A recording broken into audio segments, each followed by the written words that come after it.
got another hat in the mail. I love it. Steph, I love it. Shocking. What was that? Okay, I couldn't hear you. What was that again? Now you're not the only hat guy in town, sucker. I never claimed to be.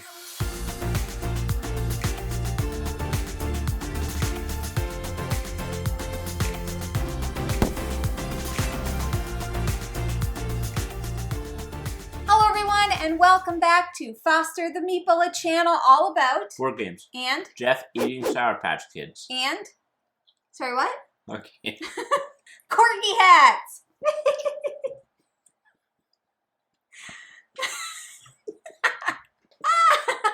It's not another month. This is the first month of the year. It has come, it has gone, and now we are here to talk to you about all of the games that we have played. We gotta go fast. In the month of January. And why do we need to go fast, you ask? Great question. There's a lot of them. Let's just jump into it. We're not going to talk about every single game, but we are going to highlight and feature just a couple that maybe we haven't talked about yet, and some of these I'm sure will come up in upcoming board game snapshots. But I am going to tell you all the ones we played. We just will only stop to talk about a couple. Does that work with you guys? What? You can't wear that hat on the video. Why? Because you're just... Some of the games that we played in the month of January, we started off with little Applejack, which is a new Uwe Rosenberg tile placement game. We've talked about it a little bit already, but essentially you're building an apple orchard. Super chill. Super chill. Very Uwe. Super fun. Kind of patchworky. Kind of patchworky. The instructions are in German on our version copy. is German, yeah. We figured it out. Then we played a butt ton of Planet Unknown. Like a ton. We played with each other. We played with friends. We play it as often as we possibly can. Everybody loves Planet Unknown. Everybody loves Planet Unknown. If you haven't played it, I know it's really hard to find a copy right now, but I really hope that it becomes easier because this game is A++. It's in my top 10. Spoilers. Then we played Paint the Roses, and this is the first time we played Paint the Roses at 3 players, more than 2 players. It's a great game. We played it with Zach once, didn't we? Or Jason? No. We've talked about Paint the Roses a bunch. It's a cooperative deduction game. You don't want to get caught because the queen chops off your head.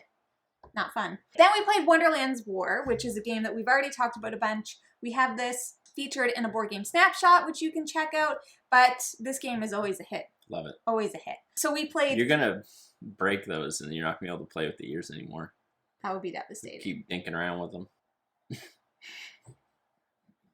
Then we played Clover, a nice little party game. I already talked about it a bunch. Now, finally, a game that I want to talk about a little bit. I started to play Friday by Friedman Freeze. This is a solo-only card game that is very difficult to win. And essentially, it's set in the world of Robinson Crusoe and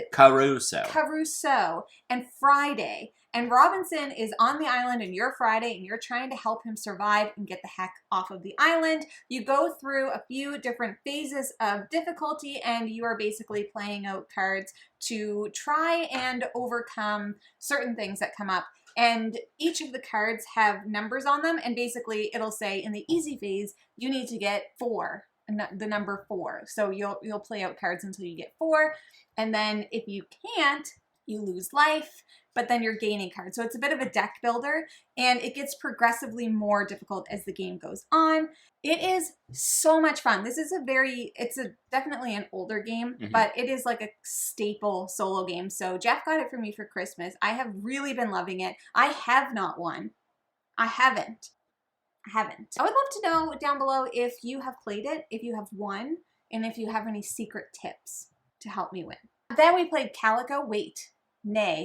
I played Calico solo for my first time. I already talked about Calico a bunch, but it was my first time playing it solo and it was enjoyable. Not my favorite solo game. Right. We've been getting into this game called Oh My Brain, and it has quickly become one of our favorite games, like just a quick game that you can throw on the table. We have played it at 2 players, at 3 players, at 4 players, at 5 players.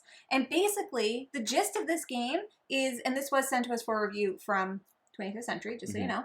The gist of this game is that you have a pile of brains, 9 to be exact, and you want to be the last one to survive by still having your brains. So you're like, how do I do that? So you start with 6 hands in your, 6 6 hands in your Not card. 6 hands in your cards. 6 cards in your hand and 3 cards in what's called your graveyard. So you're going to be playing out cards and you're trying to essentially, it's kind of like trick taking. You're trying to beat the card that's down. So if Jeff lays a 4, I need to lay something higher than a 4. There are special cards that give you special abilities to do different things, like roll the dice and do all this stuff.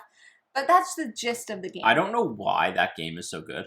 It is so like I really mean. It's so simple. Oh, it's so simple, but it is so good. Especially like the more players the better. It's fine at 2 players, I still enjoy it, but like the whole point of this game is to be mean. So that graveyard that I was talking about, you're trying to empty that graveyard and get rid of all of your cards to start a new round, because anybody that's left with cards in their hand has to lose brains for those cards. So you're trying to like fill everybody else up with cards while you're trying to get rid of them. This game is either just coming out or it has just come out, but I just gotta say, like, if you can find this and try it, I would absolutely recommend it, because we have had such a great time playing this, and now it's just one of those games that we just keep pulling out no matter who we're with. Then we played Velonimo, and this is from 25th Century Games as well, and this is also kind of like a trick-taking game. And was also sent to us. Was also sent to us, and it is like a card game, but you're racing, but it's trick-taking. Jeff taught it. Velonimo is a trick-taking game where the entire theme is a bike race, and each round you are progressing through this race, and every person that wins the round will be given like the yellow jacket, which in bike racing, it means like they're the fastest for that leg of the race. Yeah. And that's kind of how it works. And then each round, the points will be progressively worth more at the end. That's the whole entire theme, but it is just at its core a trick-taking game. It's very unique. It's very enjoyable. I do think it adds a little bit of complexity to like just straight up trick-taking games. But yeah. It was fun at 2, but I think it would be better with more players. Yeah, definitely. Yeah. We also got into Marvel Remix, which we have talked about before, but this is like the Marvel version of Fantasy Realms. It just has a villain deck added in. So you're going for both heroes and villains. Yeah, and there's just, I think it's a little bit more combo-y. A little bit more complexity. Combos. Jeff really likes it. I'm still determining whether or not I'm into it. Town 66, we're not going to talk about because I feel like we've already talked about it a butt ton already. But this is a fantastic Oink game, tile placement. It's amazing. You liked it solo? It's great solo. Then we played Can't Stop, Azul, and Patchwork. We did play those. Classic. We played all of those on BGA, and all 3 of those, do you know what we did? We played them live on our Twitch channel. Boom. And if you would like, you can follow us on Twitch, because that was kind of like our trial run. We played a few games. we did a trial run, just Patreon members. Yeah, with just our Patreon members. By the way, we have a Patreon. If you're interested, you can check it out. You can check out our Twitch channel. You can watch the video that we've already posted live if you would like, but I'm going to be getting into it, getting after it much more now. We very much enjoyed it too. It was great. We had great chats. Then we played Blazon, which we do have featured in our last board game snapshot. So if you're interested, go and check that out. It's a new game from 25th Century Games. We also played Rise, which we also talked about in our last board game snapshot. So this one is from Capstone Games. So if you'd like to know, both sent to us. Both sent to us for review, and we enjoyed them. Especially Rise. Then we played the Manhattan Project War Machine. We have an entire Kickstarter preview on this game, so you can also check that out if you would like. We played Red Cathedral. So this is the second time that we had a chance to play Red Cathedral. The first time was at Dice Tower West. And once again, a big thanks to Luke, because he gifted us with this copy at Dice Tower West. I love this game. I really do. It's so good. So basically, you're like building out a cathedral by gathering different resources based on the different sections of the cathedral. So you're kind of like reserving a section, and it'll tell you what you need to build out that section. And then there's another part of the board where you're gathering resources and taking different actions. It's got a really unique dice manipulation track to collect resources on. It's great. So even if you're like, this theme looks dumb, it's very beige, don't worry about it, sweetheart, okay, because it's super fun. Fun facts. I'm pretty sure that we've already talked a little bit about fun facts. I think. Maybe we haven't. This is like a new party game. One person's asking a question, and it's usually like from 1 to 100, how many hours of sleep do you get at night? Yeah. Well, 1 to 100 hours of sleep is probably not possible. Yeah, but anyways, yeah. how many hours of sleep do you get at night? And let's say it's me, and I might put 6, and I'll lay my little whiteboard down, and then everybody else answers. The person after me has to either put their number below or above mine based on if they think they sleep less or more. And it goes around, and you're trying to get everything in order, and it generates a lot of really good Yeah, I was discussion. going to say, the game itself is just overly simplistic, but where it shines is the in-between rounds, the conversation it evokes around the table of like, oh, I never would have thought that you would have put that. Or like, why did you put that? Or like, you shouldn't have done that because obviously, and then it just creates a lot of laughter. And great conversation starter. If you're planning on doing like a games night at work with your colleagues, this would be a really good one. Then we played Heat, which we do have a board game snapshot feature on it, but this is just a great racing game. Then we played Buried Treasure, which we also haven't played for a while, and actually you didn't get to play it with me. No, because it was only, or was I went to get pizza. Yeah, Jeff had to go get pizza to feed us, and this is just like a super mean game about stealing pies. Set collection. That theme's so good. It's so good, and it's so fun. We played Ready, Set, Bet. I called out the numbers, and turns out... How did you feel about that? Slow, because I can't do the pip math quick enough. I was like, 8, nope, 9. So anyways, luckily there's an app for that. It's just like you have one person calling out all the numbers and moving the horses and everybody else is throwing out bets. So if you're not like feeling super confident about that part, there is an app that can kind of take control of it. But the game itself is fantastic. Loose Caboose. Loose Caboose. Have we already talked about this? Yeah, we've talked about it a bunch. Are you sleeping on Loose Caboose? Don't. This game is so fun. This is now also like, it's a great like party, or not party, it's a great like game night starter. We got to play Gravwell again, which is a race in space. Gravwell is a racing game, but it's got a gravity element to it, which I think is the Grav in Gravwell. It's a big circle board, a big spiral board, I guess. And you have different element cards, and those element cards can do different things. It's either going to pull you in the direction of the biggest mass. So if you play one of those cards, it's going to pull you in the direction of all the space junk and all the gravity that's pulling you in that direction. Or there's another card that will propel you away from the gravity. You kind of have to manipulate which cards you're going to play, and they're all played in order. So all the elements go from A to Z. So you could play a card that actually is going to pull you closer to everyone that's ahead of you.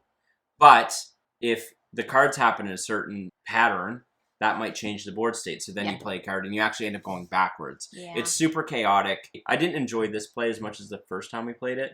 And that's, I think, on me, like, not understanding the game to start. It's very enjoyable. It's very different than any other race game I've ever played. Then we played Obsession. This is our first 4-player game of Obsession in person. We play it all the time on BGA, but this is our first in-person 4-person session. I just said person so many times. This is an excellent game. Then I played Wildtails, a pirate legacy solo game from Button Shy.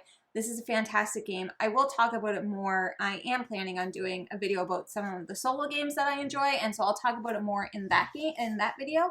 But this is an 18-card legacy game. It's awesome. I love it. Then we played Fire and Stone from Capstone Games. Fire and Stone, Siege of Vienna. Siege of Vienna. 1683. 1683. A fine year. And this is a 2-player head-to-head war game.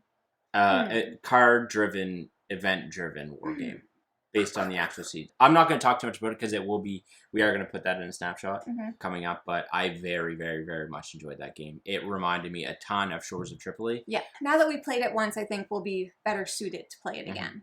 Then we played Robin of Locksley, which is a game that came up on our BGG Have We Played It video, and this is an Uwe game that we'd never heard of. I'd never heard of it. And it came up on that video, and so Jeff put out the call to the Discord and the world, and somebody found a copy and sent it to us. It's a bit of a different kind of Uwe game. I've never played an Uwe game like that. I don't know if I've played any game like that. No. There's basically like a race element. You're racing around a track, but in order to progress on the track, you have to like pay certain things. And so what you're doing is you're collecting different jewels.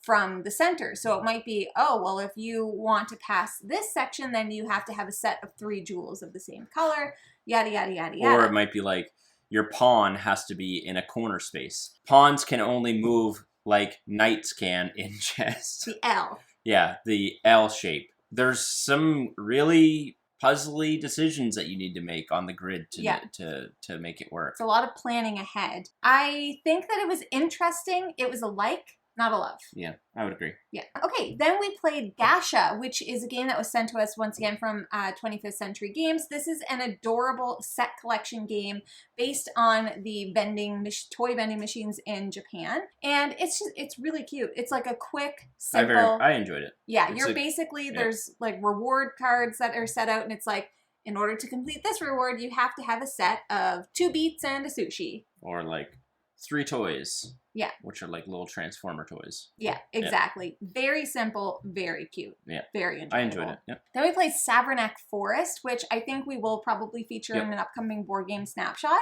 Just know, I loved good. it. And it's adorable. It's adorable. Then we got to play Flick of Faith again. We got to play this on Monday with our friend Matt. He comes over every other Monday to play games. We've already featured this in a board game snapshot.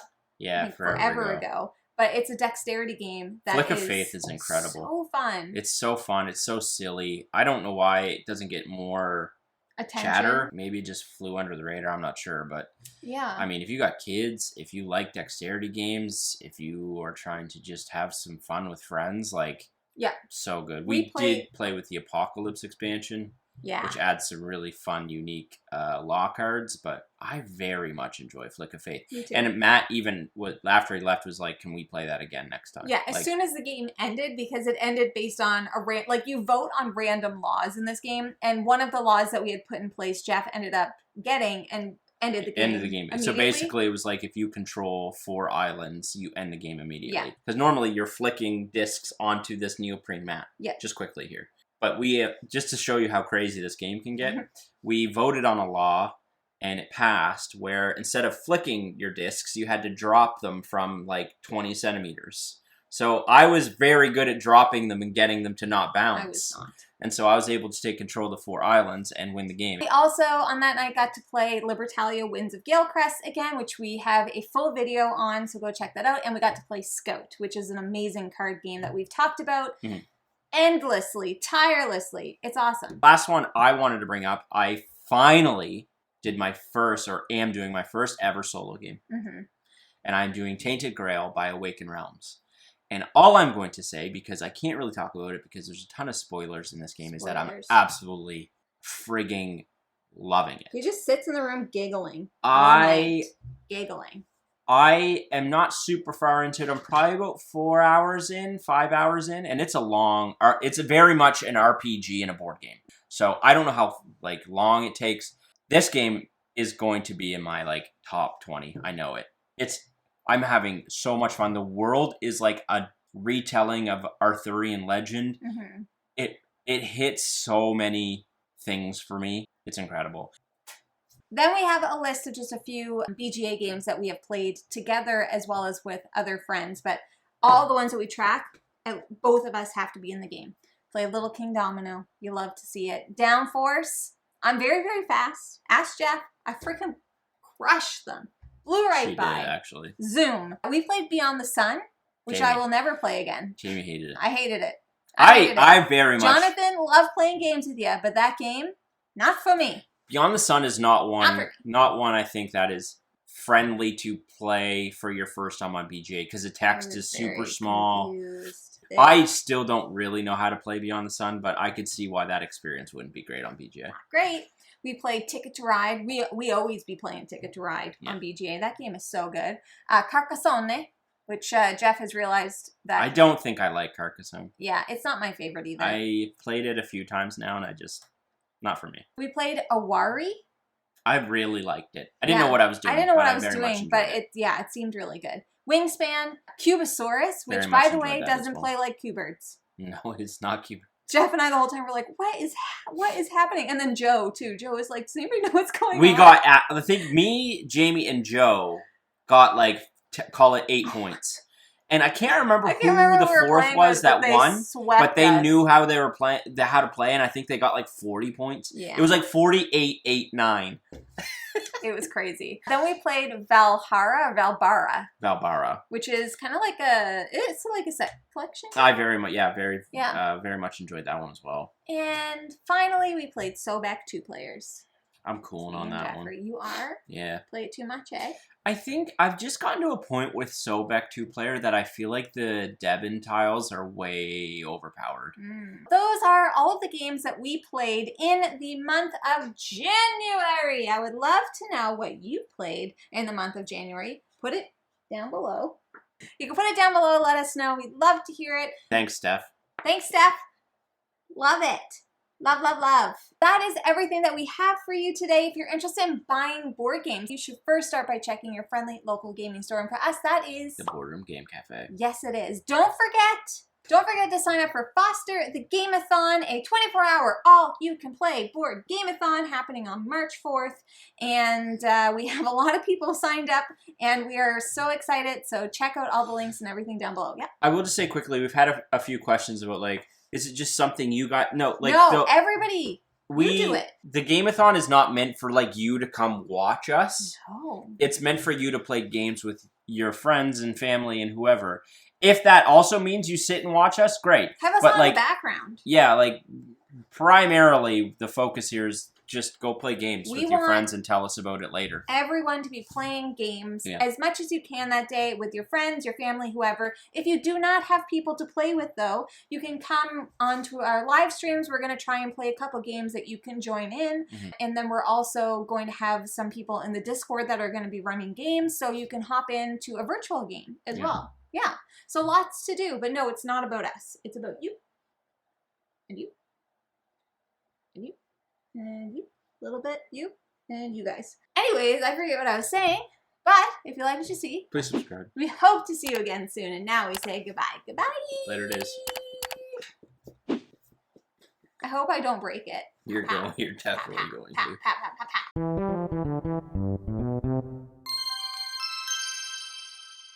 It's specifically from Maggie Moo, I think.